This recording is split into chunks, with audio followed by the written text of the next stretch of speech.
nações com o seu poder, jovens e velhos adorando. Os céus então se abrirão para Jesus Cristo, o Rei que vem.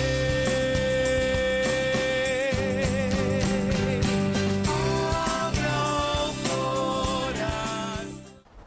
Se o meu povo, que se chama pelo meu nome, se humilhar e orar e me buscar, e se converter dos seus maus caminhos, então eu ouvirei dos céus, perdoarei os seus pecados e sararei a sua terra.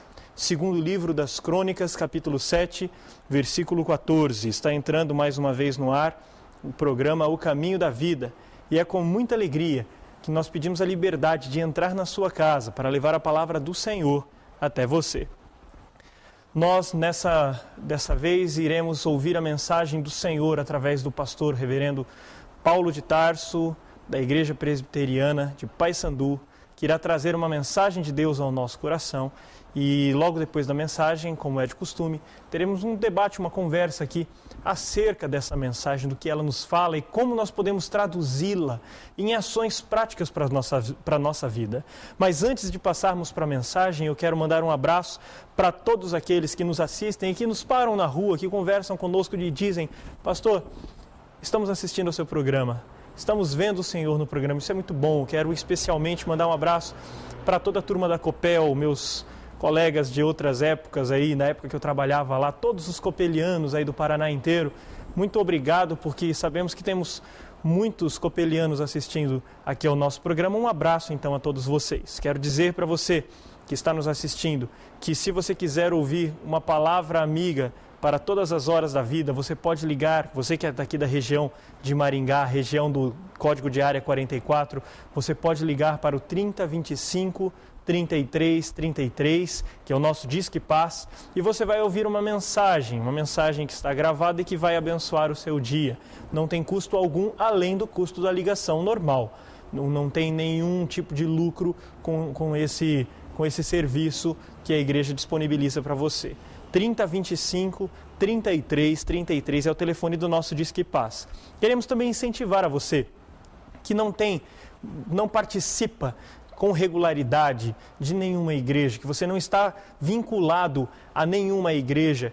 Nós queremos convidar a você a procurar uma das igrejas presbiterianas mais perto da sua casa, para que você possa participar conosco, celebrar ao Senhor conosco nos cultos nas igrejas presbiterianas. Nós temos na Avenida 15 de Novembro, a Igreja Presbiteriana Central. Nós temos na Avenida Paysandu, a Igreja Presbiteriana da Vila Operária. Na Alameda Dr. João Paulino, ali paralela a Pedro Taques, nós temos a Igreja Presbiteriana do Jardim Alvorada. Na Rua das Bipirunas, no Borba Gato, nós temos a igreja onde eu pastoreio, a 4ª Igreja Presbiteriana de Maringá. Nós temos lá no Jardim América, a Igreja Presbiteriana do Jardim América, e lá no Cidade Alta, a Igreja Presbiteriana Nova Aliança. Essas são as daqui de Maringá. Além disso, temos em Sarandi, temos em Paysandu, temos em Iguatemi e temos em outras cidades aqui da região de Maringá. E se você sabe de alguma igreja presbiteriana do Brasil perto da sua casa, até mesmo uma que eu não mencionei aqui, você já está convidado por cada um de nós, você já é nosso convidado para participar conosco, para celebrar conosco ao Senhor, assistindo um dos cultos nas igrejas presbiterianas do Brasil, uma mais perto da sua casa. Daqui a pouquinho nós vamos voltar, vamos para um momento rápido de intervalo, mas eu gostaria que você não saísse daí. Pelo contrário, eu gostaria que nesse momento você incentivasse algum amigo, algum parente, um vizinho. Peça para que alguém, ou ligue, ou convide alguém aí da sua vizinhança para sintonizar nesse canal que você está assistindo, para que ele também possa participar assistindo ao programa O Caminho da Vida. Faça isso, porque eu tenho certeza que você vai estar abençoando a vida de alguém, pedindo, incentivando essa pessoa a ouvir essa mensagem do Senhor que vai ser trazida pelo pastor Paulo de Tarso daqui a pouquinho, logo depois do intervalo. Enquanto você faz isso, nós vamos por um rápido momento de intervalo e já voltamos. Fique conosco aqui no programa O Caminho da Vida.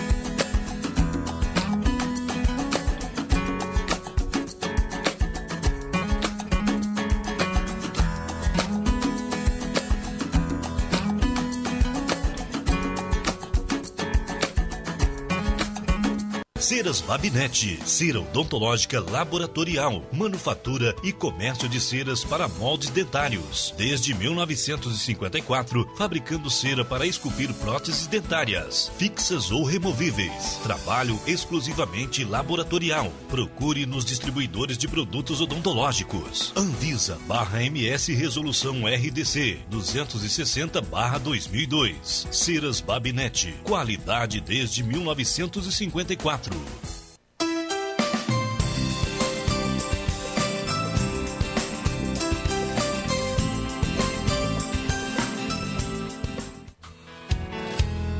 Tua palavra é luz para o meu caminho. Tua palavra, lâmpada para os meus pés.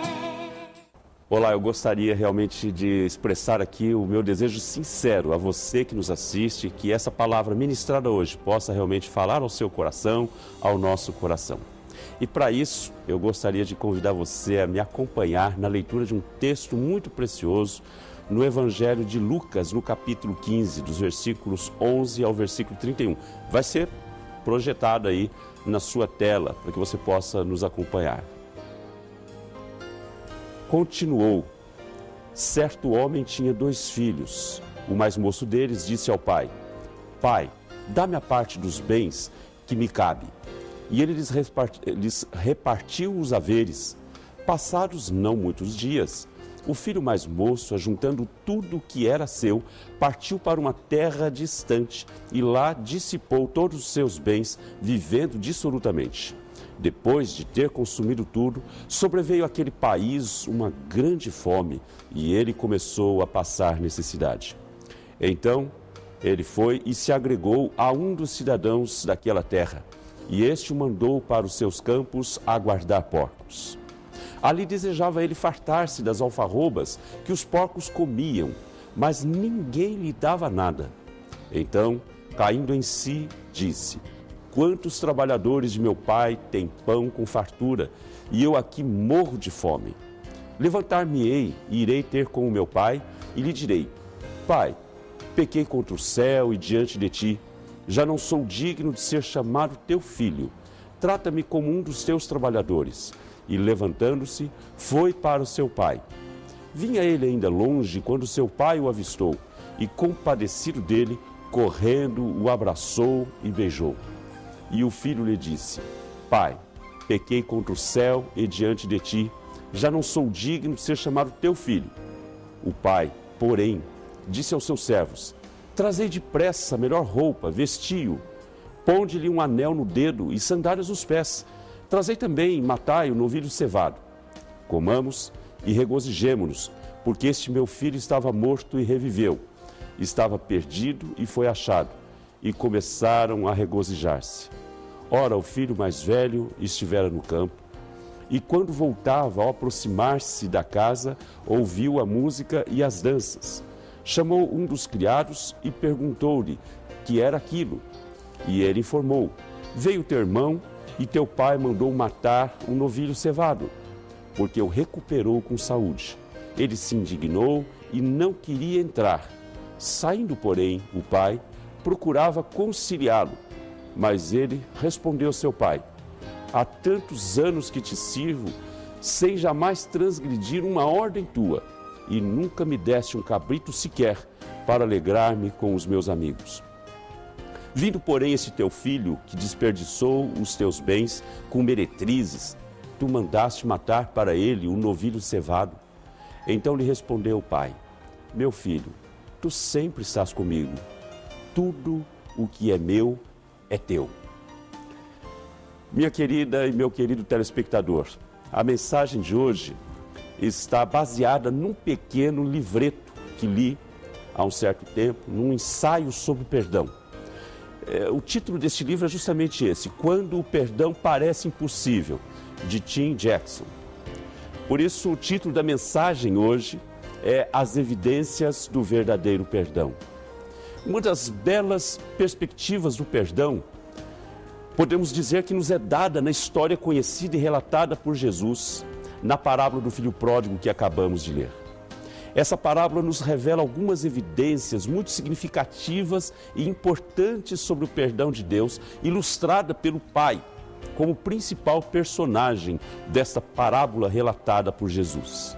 Aqui nós vemos pelo menos duas evidências, e eu quero chamar a sua atenção para isso. A primeira evidência é a de um coração arrependido. O filho pródigo demonstrou um coração arrependido que estava quebrantado. É quando ele reconheceu o seu erro e decidiu voltar à casa de seu pai. O arrependimento, na verdade, é um quebrantamento e uma mudança de direção de vida marcada por um anseio de restauração. Quando a pessoa verdadeiramente se arrepende, ele deseja uma restauração da sua vida, dos seus relacionamentos. Ele anela por algo mais do que o que estava à sua disposição no seu pecado. Ele desejava voltar para casa. E o texto bíblico nos informa no versículo 16 que ali desejava ele fartar-se das alfarrobas que os porcos comiam, mas ninguém lhe dava nada. O arrependimento, queridos, é também um quebrantamento e uma mudança de direção de vida marcada também por uma confissão humilde. Não é somente ele se dar conta da sua situação e se arrepender, mas ele precisa, na verdade, confessar ali humildemente o seu erro, o seu pecado.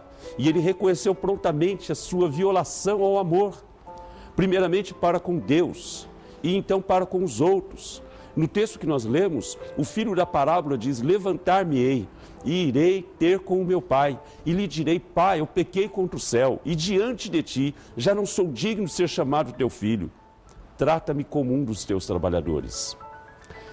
Mas também, queridos, o arrependimento é um quebrantamento e uma mudança de direção de vida, marcada, por último, com uma súplica por misericórdia. Aquele que reconhece que está precisando de perdão, então ele deve também reconhecer que já não era digno de mais nada e suplicou, assim como o filho pródigo suplicou por misericórdia para poder servir como um servo. Ele não estava reivindicando mais os seus direitos, a volta à família, não exigiu de volta os seus direitos na posição anterior que ele ocupava junto à família. E o filho lhe disse: pai, pequei contra o céu e diante de ti, já não sou digno de ser chamado teu filho. Nós encontramos isso no texto que nós lemos, no versículo 21. Mas, meus queridos telespectadores, minhas queridas telespectadoras que nos assistem aqui, nós temos uma segunda evidência. A segunda evidência é de um coração que sabe perdoar. Aí nós nos centramos na figura do pai dessa parábola. É a figura do pai nessa história que representa o coração de Deus disposto a perdoar de forma inesperada, como resposta ao genuíno arrependimento, marcado por uma expectativa esperançosa. O pai nunca desanimou com esperança de que o seu filho se arrependesse, que seu filho voltasse para casa. Os seus olhos sempre estavam voltados para o fim, para o horizonte do caminho, a fim de se reconciliarem outra vez. Ele estava perseverando em oração e esperava o dia em que veria ao longe a silhueta familiar de seu filho no horizonte. E o texto nos traz uma importante informação. E levantando-se, foi para o seu pai. Vinha ele longe quando seu pai o avistou e, compadecido dele, correndo, o abraçou e beijou. No versículo 20, então, nos dá essa importante informação que mexe com o nosso coração. Ou seja, a esperança ardente de restauração nunca se apagou do coração do pai. O coração disposto a perdoar de forma inesperada como resposta ao genuíno arrependimento é marcado também por um amor corajoso. O pai estava disposto a humilhar-se e não se conformar com o mandato cultural daqueles dias, de fazer com que o seu filho se ajoelhasse no pó. Em lugar disso, em um ato espontâneo e jubiloso de amor, ele correu para abraçar o seu filho. O mesmo versículo que nós citamos anteriormente, o versículo 20, nos fala deste comportamento deste pai amoroso, pai corajoso. O coração disposto a perdoar de forma inesperada como resposta ao genuíno arrependimento, ela é marcada por uma misericórdia graciosa. O perdão foi outorgado como alegria, porque o pai sentiu arrependimento no coração do filho e ele o restabeleceu a uma posição de filho sem precedente algum. O pai, porém, disse aos seus servos: trazei depressa a melhor roupa, vestiu, ponde-lhe um anel no dedo e sandália nos pés. O coração disposto a perdoar de forma inesperada, como resposta ao genuíno arrependimento, é marcado ainda por uma celebração de arrependimento. O pai planejou uma festa para celebrar a volta do seu filho. Assim como também a palavra de Deus diz que a grande alegria, a grande festa nos céus por um pecador, um só pecador que se arrepende. E este filho estava caminhando numa direção diametralmente oposta aos valores e à vontade daquele pai, que trouxe separação e morte no seu relacionamento. Mas agora ele estava vivo e reconciliado com o pai. O texto base nos informa que o pai disse: trazei também e matai o novilho cevado, comamos e regozijemo-nos, porque este meu filho estava morto e reviveu, estava perdido e foi achado, e começaram a regozijar-se. Eu quero terminar dizendo que amar a outros requer que sejamos dispostos a perdoar. Perdoar a outros requer que estejamos prontos para amar. Ambos exigem um relacionamento profundo com Deus, para sermos um reflexo de seu bom coração para aqueles com os quais nós nos relacionamos, com as pessoas que estão à nossa volta, com o mundo que está à nossa volta, para que então, e somente então, é em nós aperfeiçoado o amor, para que no dia do juízo mantenhamos confiança, pois segundo Ele é, também nós somos neste mundo. Esse texto se encontra em 1 João 4, verso 17. Esta habilidade em amar, perdoar, somente pode começar quando fomos perdoados por Deus. E eu quero agora fazer uma pergunta para você. Você já deu o primeiro passo em direção a Jesus Cristo? Você já experimentou a alegria de um relacionamento restabelecido com Deus através do perdão de seus pecados que Ele oferece através da fé em seu Filho? Se sua resposta é não, humilhe-se agora e reconheça a sua incapacidade de pagar a dívida de seus pecados. Peça a Deus que lhe perdoe e aceite o seu presente gratuito do perdão. Ele pode fazer isso agora, nesse instante. A dívida, então, terá sido paga. A oferta está à sua disposição. Aceite a Cristo hoje, antes que seja tarde, e comece a experimentar a liberdade em perdoar a outros, assim como Deus, por amor a Cristo, também perdoou a você. Que Deus abençoe ricamente a sua vida. Amém. Até daqui a pouco.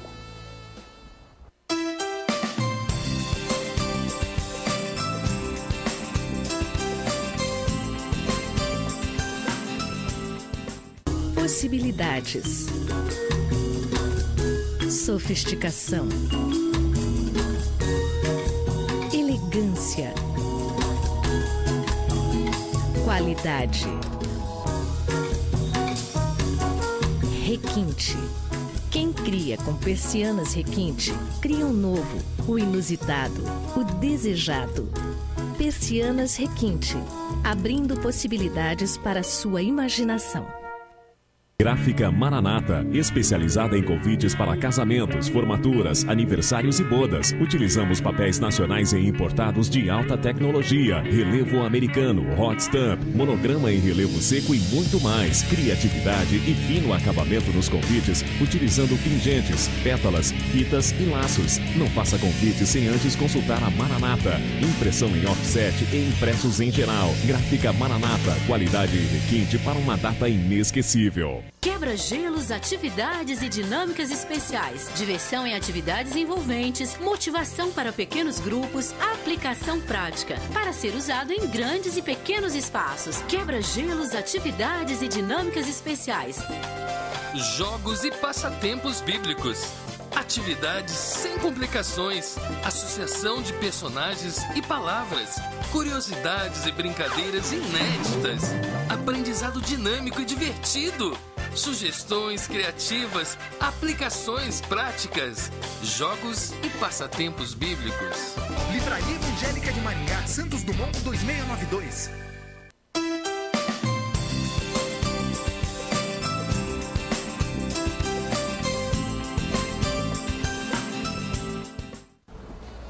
Estamos de volta com o programa O Caminho da Vida, depois da mensagem pregada pelo pastor Paulo de Tarso, mensagem acerca do perdão, num texto muito conhecido até inclusive como a parábola do filho pródigo.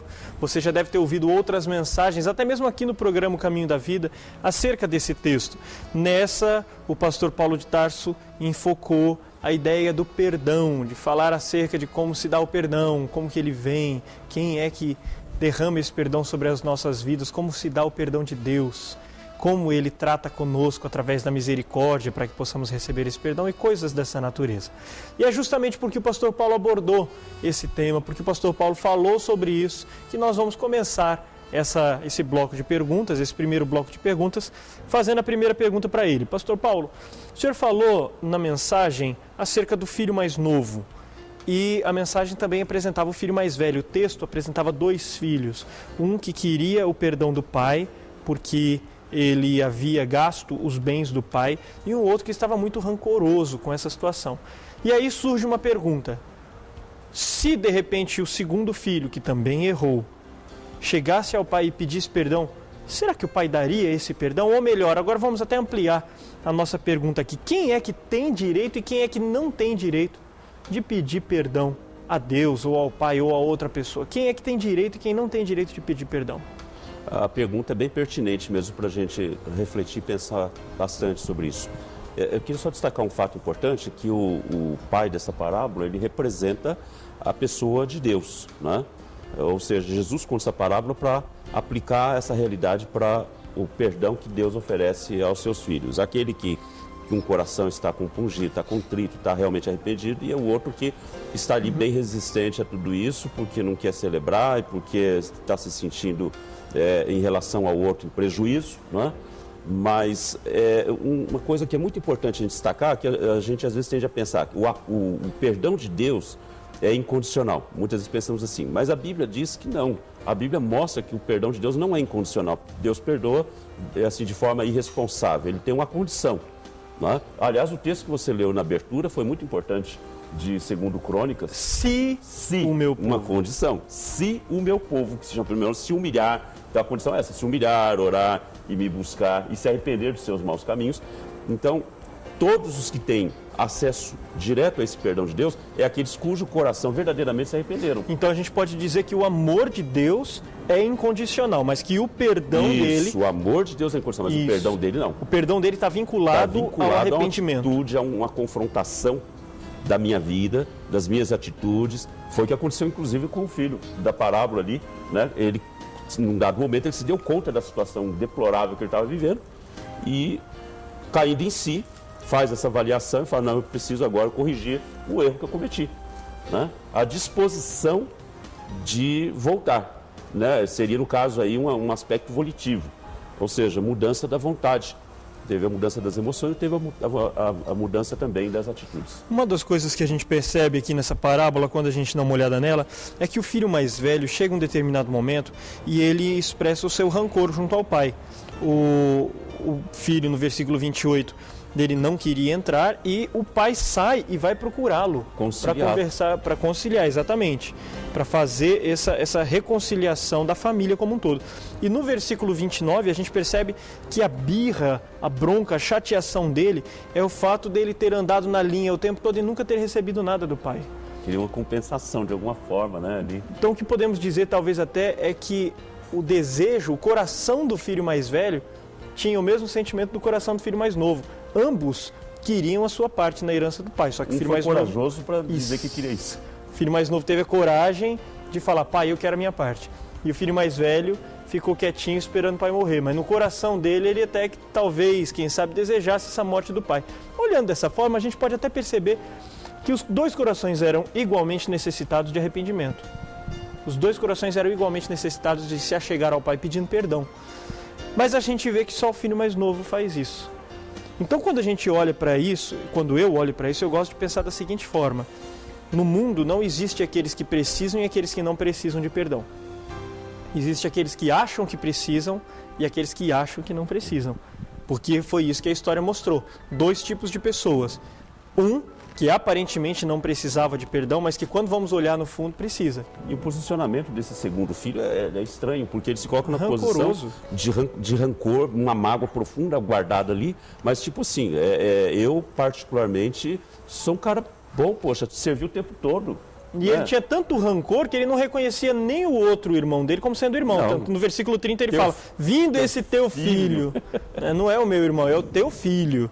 Então o rancor chegou a isso, chegou a estragar o relacionamento que ele tinha de irmandade com o seu próprio irmão. Isso acontece em muitos lares hoje também. Né? Isso.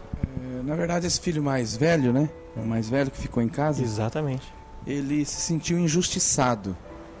E quando a gente se sente injustiçado, se a gente olhar humanamente falando,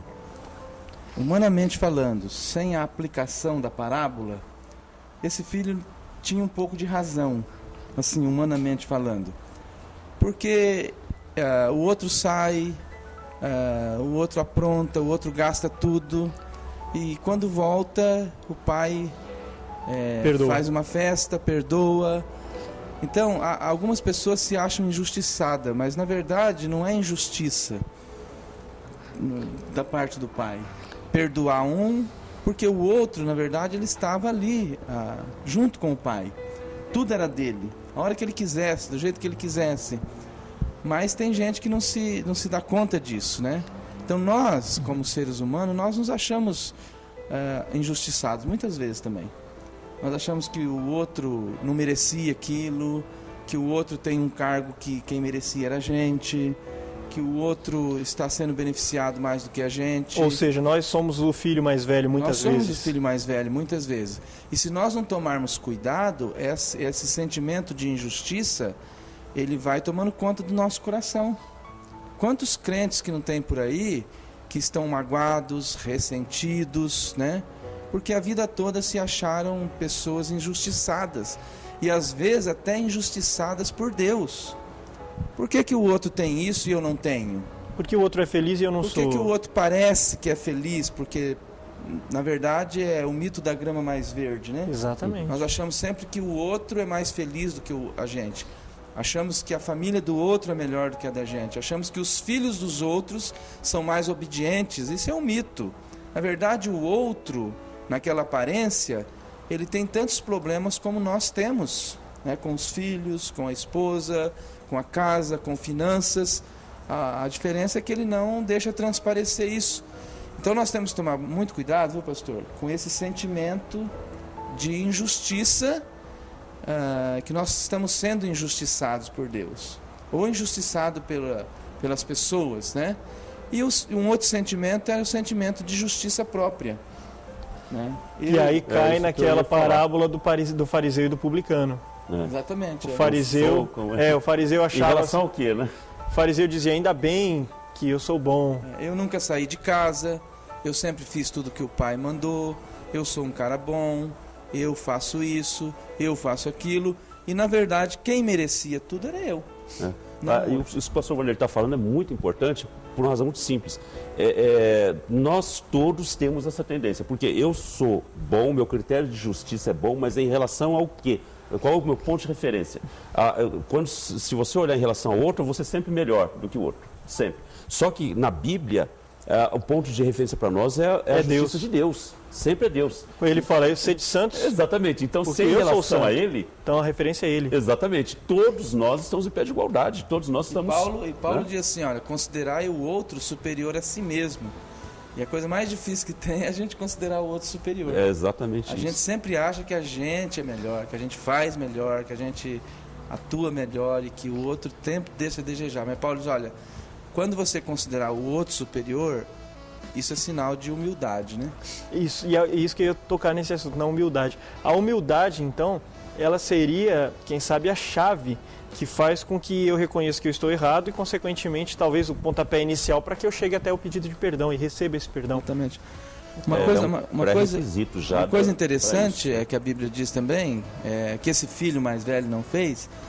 A Bíblia diz assim, alegrai-vos com os que se alegram e chorai com os que choram. Então, aquele momento era um momento de celebração, né? O filho mais novo estava chegando. Então, qual era a atitude do filho mais velho? Se alegrar. Ele provavelmente nem chorou quando o irmão saiu. E nem se alegrou quando voltou. Talvez, se ele tivesse chorado na saída, ele não chorou porque o irmão foi embora, ele chorou porque perdeu metade de tudo que tinha. Mas Pastor Luiz, eu tô aqui, tô até gostando dessa situação, porque a gente tem um retrato, tem muitos cristãos assim hoje. Nós somos assim, todos nós temos isso. Se a gente não tomar cuidado, a gente faz ao contrário, a gente se alegra com a desgraça do alheio e a gente fica triste com o sucesso do outro. E a Bíblia diz ao contrário, diz que a gente tem que ficar feliz com o sucesso do outro. A pessoa se desvia dos caminhos de Deus, vai para o mundo e diz, tá vendo? Eu avisei. Estava na cara que ele ia. Isso aí nunca deu sinal de... Fica torcendo para que dê errado. A derrocada do outro é a alegria de muitos. Agora, uma coisa interessante ainda desse assunto é o fato de que muitas vezes acontece de se aproximar da gente pessoas que verdadeiramente se arrependem, tiveram uma vida devassa lá fora, ou foram marginalizados, vida prostituída, foram assaltantes. Aí quando vem, muitas pessoas já começam a rotular. Olha, aí o cara aprontou, pintou e bordou e agora quer bancar o santarrão. E normalmente quem faz esse tipo de coisa tem seu próprio critério de justiça. E eu conheço uma pessoa, inclusive, que certa vez foi receber a oração de um pastor, e o pastor tinha sido muita coisa antes, e muita coisa que não deveria. E aí na hora da oração ele foi botar a mão na cabeça da turma lá por quem ele ia orar, e o camarada falou assim, na minha cabeça ninguém põe a mão não, ninguém que roubou põe a mão não. Ninguém que foi bandido põe a mão não. Roubou, matou, agora só porque pediu perdão para Deus vai botar a mão na minha cabeça e vai orar? Então a ideia de que uma vez sujo, sujo para sempre, a ideia de que uma vez pecador, pecador para sempre, a ideia de que existem pecados mais negros do que outros pecados, isso está arraigado, não é no coração daquele homem, isso está arraigado no coração de todos nós. Isso é comum para todos nós e é isso que precisa tratar na Bíblia, pois não? Lucas, capítulo 7, no verso 36, nos conta uma história, até preguei isso domingo na igreja, nos conta uma história da mulher pecadora. Esse termo pecadora, quando ele é apresentado na Bíblia, geralmente é um termo que se usa para uma prostituta. Então é possível, a Bíblia não fala isso, mas é possível que essa mulher tenha sido prostituta. E ela quebra um vaso de alabastro nos pés de Jesus, chora aos pés de Jesus e se arrepende, e está ali se arrependendo. Ela é criticada, e Jesus então logo depois conta uma parábola. E Jesus é criticado também por deixar. E aí Jesus logo depois conta uma parábola, ele diz assim, olha, Simão, eu entrei na sua casa, você não me lavou os pés, você não me beijou, mas essa mulher fez isso desde a hora que eu cheguei. Aí ele usa uma frase assim, a quem muito se perdoou, muito amou. A quem pouco se perdoou, pouco amou. Então, esse filho, ele estava se sentindo muito perdoado, né? O filho mais novo que saiu de casa. E o filho mais velho estava se sentindo pouco perdoado. Ele não precisava de perdão, parece, na verdade. Na cabeça dele não, né? Na cabeça agora dele não. Agora você vê a citação do pastor aqui com relação à mulher, né, pecadora, mas um outro episódio também que me chama muita atenção é o tal do ladrão da cruz. Até hoje ele é conhecido como ladrão da cruz, mas na verdade ele é meu irmão. Ele era então, reconhecido pelo mal que ele fez, não pelo pedido de perdão que ele fez, e não porque ele... ali a misericórdia de Deus o alcançou, o perdão de Jesus Cristo assegurou a ele. Hoje você vai estar comigo no paraíso. Hoje está difícil de acabar o programa aqui, porque a conversa está indo lá. A gente não saiu da primeira pergunta, para você ter uma noção. Eu fiz uma pergunta e a gente passou 13 minutos conversando sobre ela. Mas fique aí, daqui a pouco a gente vai voltar continuando, ou melhor, tentando continuar aqui nas próximas perguntas. Daqui a pouco voltamos com o programa Caminho da Vida.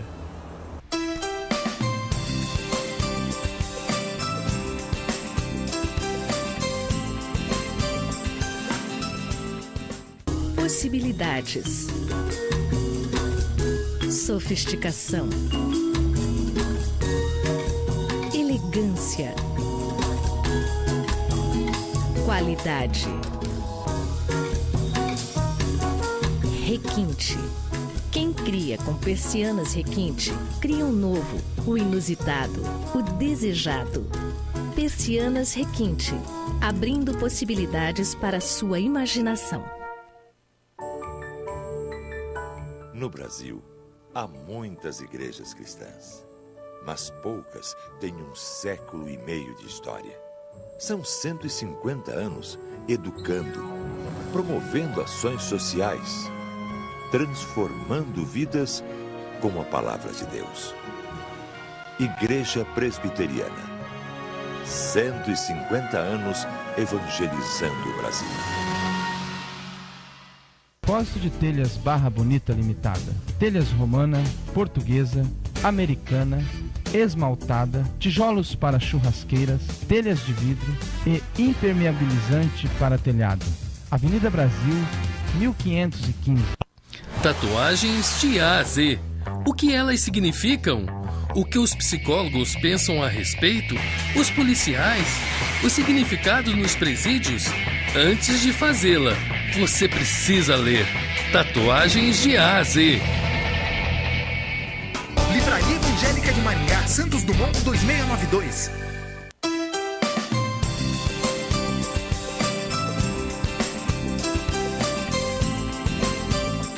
Estamos de volta com o programa Caminho da Vida, tentando caminhar aqui nesse debate que não saímos ainda da primeira pergunta, porque o assunto é bom.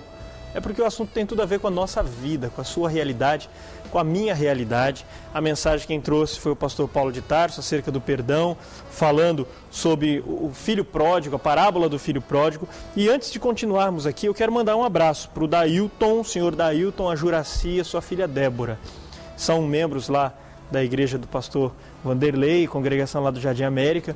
Nós estivemos no intercâmbio com eles lá e conversando, o senhor Dailton e a dona Juraci falaram: olha, assistimos o seu programa, não perdemos nunca. Então um abraço para vocês, foi muito bom todo o pessoal do Jardim América, foi muito bom poder estar aí com vocês no sábado. Deus abençoe a vida de vocês e a vida também do pastor Vanderlei, que está à frente do trabalho. Eu sei que o pastor Paulo de Tarso tem um abraço para mandar também. Esse final de semana, pastor Luiz, nesse sábado nós realizamos uma pizzada, uma campanha de captação de recursos lá na igreja do Paissandu. Eu comprei 2. Isso, e os nossos colegas aqui participaram também, graças a Deus, compraram, nos ajudaram bastante. E eu quero, assim, expressar, dar o meu abraço a todos os irmãos. A igreja participou de uma forma tão maravilhosa nesse evento, que quando eram 10 horas já tínhamos terminado de fazer tudo. Quando a primeira vez nós ficamos o dia todo realizando as pizzadas ali. E graças a Deus, muito obrigado, meus irmãos, e um abraço a todos vocês que participaram ali, foi maciço a participação. E mandar um abraço para o Valtair. Valtair foi o nosso fornecedor das massas, né? Posso falar? Da panificadora Sonho Dourado, lá de Sarandi. Valtair, muito obrigado. Opa. Valtair fez um precinho camaradíssimo, assim, foi muito joia. Nos abençoou bastante mesmo, ele, a esposa dele, que Deus abençoe, meu irmão, em nome de Jesus. Ele é da Igreja do Evangelho Quadrangular. Glória a Deus pela sua vida e pela sua disposição, Valtair, Deus abençoe. Pastor Vanderlei, existe alguma circunstância em que o perdão não seja possível? Olha, a Bíblia diz que só não há perdão para blasfêmia contra o Espírito Santo. Que na verdade, se a gente olhar no contexto ali, estudar o contexto, não é tão claro que é uma blasfêmia contra o Espírito Santo. Se uma pessoa blasfemou contra o Espírito Santo, ela não tem nem desejo de perdão, na verdade. E é por isso até mesmo que ela... Mas a Bíblia diz que o perdão, como o pastor Paulo diz, ele é condicional ao arrependimento. Todas as vezes que um pecador se arrepende, a Bíblia diz que Deus está disposto a perdoar. Eu tinha uma pergunta aqui que acabou sendo respondida por isso, mas eu percebi que tinha mais desdobramentos, então eu quero acabar trazendo essa pergunta. Eu tinha pulado ela, mas eu quero trazer. Qual é o pré-requisito fundamental para que alguém receba o perdão de Deus? O pastor Vanderlei está falando agora acerca do arrependimento, foi até citado pelo pastor Paulo de Tarso no bloco anterior, mas também entrou a questão da humilhação, da humildade. E essa humilhação, essa humildade, ela vai acontecer a partir do momento que a pessoa é confrontada consigo mesmo, com a sua própria situação. E ele começa a se dar conta de como está o seu estado agora, e aí então ele ter a sua consciência aguilhoada pelo Espírito Santo bastante para poder chegar e dizer: olha, eu reconheço, me humilho. E aí a humilhação está ligada ao fato de que não faz concessões, não faz reivindicações. Eu vou chegar lá e vou dizer: ó, me trata como um dos seus trabalhadores. Né? Ele não vai lá, eu vim aqui que eu quero pedir perdão. Ó, pai, mas é o seguinte, mas eu quero agora que seja assim, que seja sábio, que seja aquilo. Às vezes a pessoa diz que perdoa, mas contanto que... e contanto que... E coloca, impõe condições. A humildade leva a pessoa a abrir mão de quaisquer condições ou supostos direitos, né? Que ele possa ter. Ele fala, embora sendo filho, eu não quero ser tratado como filho. Basta que o senhor me trate como um trabalhador seu que você tem aí, é o suficiente. Pastor Vanderlei queria continuar. É o reconhecimento que a gente está errado, né? Isso. Eu estou errado. Então, se eu estou errado, eu não tenho que reivindicar nada. Arrependimento é mudança de caminho, mudança de estrada. Então, eu reconheço que eu estou errado. São os passos que o filho pródigo deu, né? Levantou-se, reconheceu que estava errado e voltou-se para quem? Voltou-se para o Pai. Isso é importante, porque o arrependimento e o perdão, ele está ligado a Deus. Eu posso me arrepender de alguma coisa e não voltar-se para Deus. Todo pecado é ofensa à santidade de Deus. Exatamente. Se eu não voltar-se para Deus, eu não vou ser perdoado. Porque o arrependimento em si, ele não traz perdão. Eu posso até me arrepender, dizer assim, eu estou arrependido de ter feito isso e tal, mas eu não vou para diante de Deus. Eu lembro, o senhor falando assim, eu me lembro de uma circunstância que aconteceu até mesmo comigo. Certa vez eu tive um desentendimento com a minha esposa, com a Elaine, e ela foi para a cama dormir e eu fui tomar banho. E enquanto eu estava tomando banho, eu percebi que eu estava errado e eu orando, eu pedi perdão para Deus ali no banho. E sabe quando Deus fala no teu coração e você sabe que é a voz dele? Eu ouvi essa voz dele dizendo assim, não é para mim que você tem que pedir perdão. Então tem essa ideia de que nós nos arrependemos, mas o nosso orgulho não nos deixa não permite voltar para quem... Porque o caso do filho pródigo... Ofensor, né? Exatamente. Ele tinha ofendido ao pai, ele foi lá pedir perdão para o pai, ele foi se acertar com o pai. E em suma, o nosso problema é com Deus. Quem está mais ofendido com a nossa vida é Deus. Então, não tem como a gente se arrepender sem passar por um encontro com Deus e pedindo perdão para Ele. Nós temos que ir ao ofendido. O ofendido é Deus, né? Exatamente. E às vezes o próximo também, né?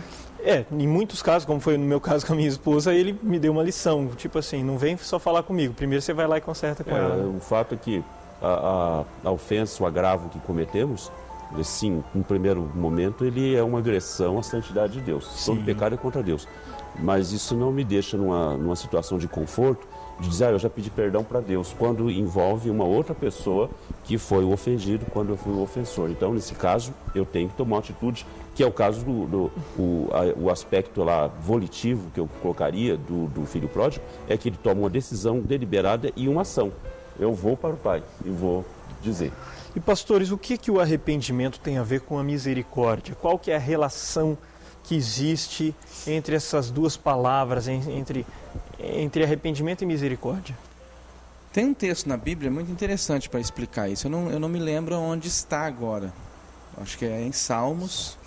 Assim, aquele que confessa o seu pecado e deixa, alcança misericórdia. É Provérbios 28:13. Cobre as suas transgressões, jamais prosperará. Mas o que as confessa e deixa, alcançará misericórdia. Isso. Então, o que significa misericórdia? É Deus se compadecendo da miséria do coração do homem. Então, o homem reconhece que ele é miserável, ele precisa se arrepender, ele precisa de Deus. E Deus, então, na sua misericórdia, alcança esse homem. Interessante que a misericórdia aqui mencionada, e no texto que o pastor Vanderlei mencionou, ela tem uma vinculação com duas situações. Primeiro, ele começa dizendo que o que encobre ele está aqui na cobertar, ele quer tapar ali o sol com a peneira e não quer que tratar o problema. Que tem tudo a ver com não se humilhar, não se arrepender. Exatamente, o coração não está ainda tocado naquele sentido de buscar realmente de reconhecimento, olha, eu estou errado. Agora, quando diz ali, ele fala assim, mas duas situações, o que confessa, ele tem que confessar e deixa, tem que ter atitude. Eu confessei, mas eu não quero deixar, então eu confessei e deixo em reconhecimento daquele erro, aí sim a misericórdia ela vem e é aplicada de uma forma muito maravilhosa. Provérbios 28:13, esse texto. Uma das coisas que eu gosto também é da própria definição da misericórdia, que é a ideia, é uma das definições, que é a ideia de nós não recebermos um castigo que merecíamos. Então o que nós vemos aqui nesse caso, e nós perdemos um pouco até do ensinamento, porque nós não conhecemos a cultura deles. E a cultura deles dizia que o pai, naquela situação, o pai tinha direitos sobre o filho, tinha direitos de bater, tinha direitos até mesmo de pedir a vida do filho, de mandar matar o filho. O pai não deveria correr na direção do filho, era o filho que deveria se humilhar. A corrida do pai era humilhante para ele. Então, quando nós vemos isso, nós vemos o pai tendo direitos de castigar, mas não castigando. E isso é misericórdia. Quando Deus pode nos punir, nós merecemos... Isso, ele tem direito. Nós merecemos o castigo e ele fala, não, mas eu já percebi que você já aprendeu a lição. Isso é muito importante. E qual que é a relação, já que nós estamos falando então de misericórdia e do perdão em si, qual que é a relação do amor com o perdão? Existe alguma relação entre perdão e amor, ou existe perdão sem amor? O perdão, como que os pastores entendem essa relação? Eu acredito que perdão e amor estão relacionados, bem relacionados, porque se eu não amo, eu não perdoo. Eu acho que eu posso até desculpar, né? Posso até mascarar um pouco.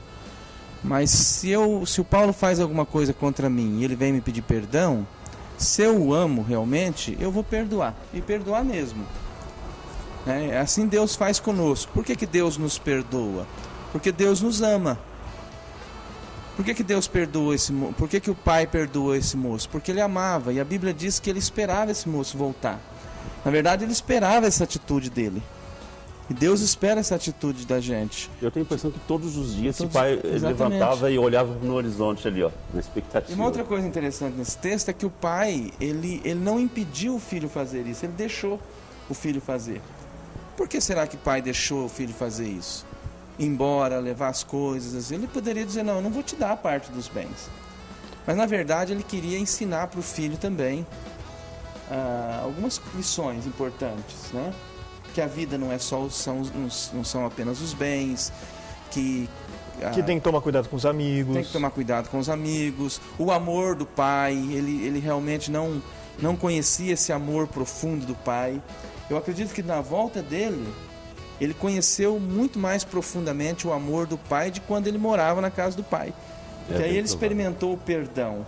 Ele disse, puxa vida, meu pai podia me julgar, podia não me aceitar, podia dizer, você gastou todos os nossos bens, você é irresponsável. E meu pai não disse nada disso. Receber o filho dele, né? Pregar um sermãozão na orelha dele. Ele me abraçou. Fez uma festa. Ele me recebeu. Isso não quer dizer que eu não estou errado. Meu pai reconheceu que o meu arrependimento é verdadeiro. Então ele me amou do jeito que eu era. Essa relação que o pastor Luiz colocou aqui de amor e perdão é uma coisa interessante, porque nós falamos no primeiro bloco, no primeiro momento, de que o amor de Deus ele é incondicional, e é mesmo. Agora o perdão impõe condições, né? O amor de Deus ele não é. O perdão de Deus não é incondicional, ele exige. Então, por quê? Ele trabalha no sentido de fazer com que o culpado, olha, eu amo você, mas por isso eu não posso te perdoar enquanto você não tiver reconhecimento do agravo. Você tem ideia do que você me fez? Né? Essa é a pergunta que Deus faz para todos nós. Você tem ideia do que você me fez? É mais ou menos o que Deus perguntou para Adão. Adão, você sabe onde você está?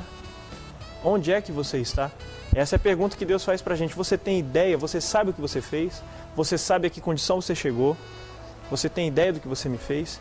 E Deus fica esperando de cada um de nós essa resposta. Então nós queremos encerrar esse bloco fazendo essa pergunta para você. Você sabe o que você fez para Deus? E ao mesmo tempo apontando uma solução. Deus é o Pai que perdoa. E o único pré-requisito, a única exigência dele, como nós acabamos de conversar aqui, a única coisa que ele exige de cada um de nós é o arrependimento sincero. Um arrependimento movido por uma humilhação, reconhecimento de verdade. É verdade, eu pequei contra Deus. Movido por isso, se chegamos até Deus, Ele sempre nos perdoa. Esse é o recado que nós temos para você. Queremos também orar pela sua vida, mas isso nós vamos fazer depois do intervalo. Daqui a pouco voltamos com o programa O Caminho da Vida.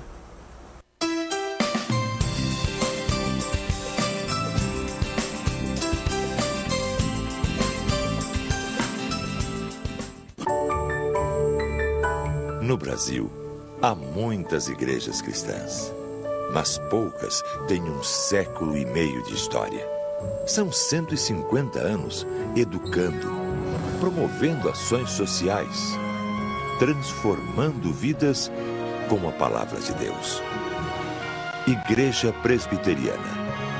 150 anos evangelizando o Brasil. La Gôndola, de segunda a segunda, o melhor buffet livre da cidade. No almoço, um delicioso buffet livre. No jantar, sistema à la carte pizzaria. La Gôndola, restaurante e pizzaria. Prestigiem, lugar certo para o almoço ou jantar. La Gôndola, de segunda a segunda, o melhor buffet livre da cidade. Rua Nel Alves Martins, 2087. Disque Pizza 44-3227-1192. Maringá, Paraná.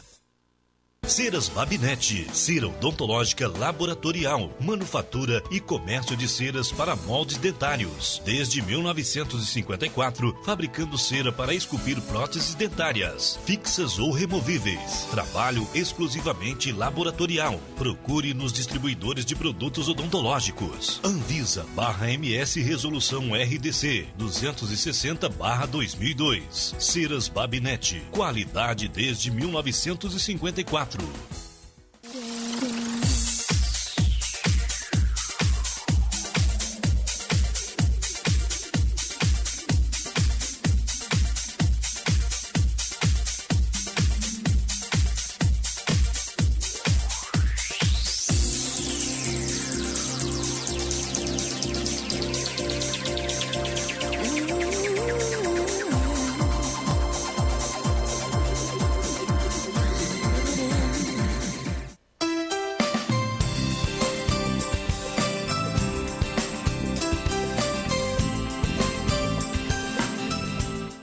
Leva onde eu posso ouvir tua voz. Me leva onde eu posso ouvir tua voz. Senhor, me leva. Convido você nesse instante a fechar os seus olhos e elevar o seu pensamento a Deus e confessar seus pecados, colocar-se diante de Deus. Ore comigo nesse instante. Senhor Deus, nós eu reconheço que sou pecador e, como tal, sou indigno de obter o seu perdão, porque eu tenho pecado por palavras, por pensamentos e por ações, e a minha disposição tem sido contrária à tua vontade. Portanto, Senhor, em reconhecimento ao meu pecado, eu quero pedir que o Senhor me perdoe, assim como aprendemos aqui na ministração dessa palavra. E que a todo aquele que se aproxima de Ti com o coração contrito, compungido, arrependido verdadeiramente, o Senhor não nega o seu perdão. Peço que o Senhor esteja agora, em nome de Jesus, visitando este lar que nos assiste, Senhor.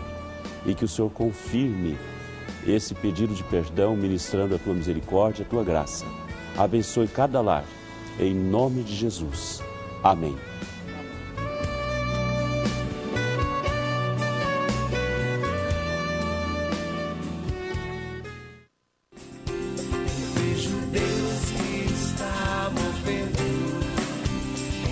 Nações com seu poder, jovens e velhos.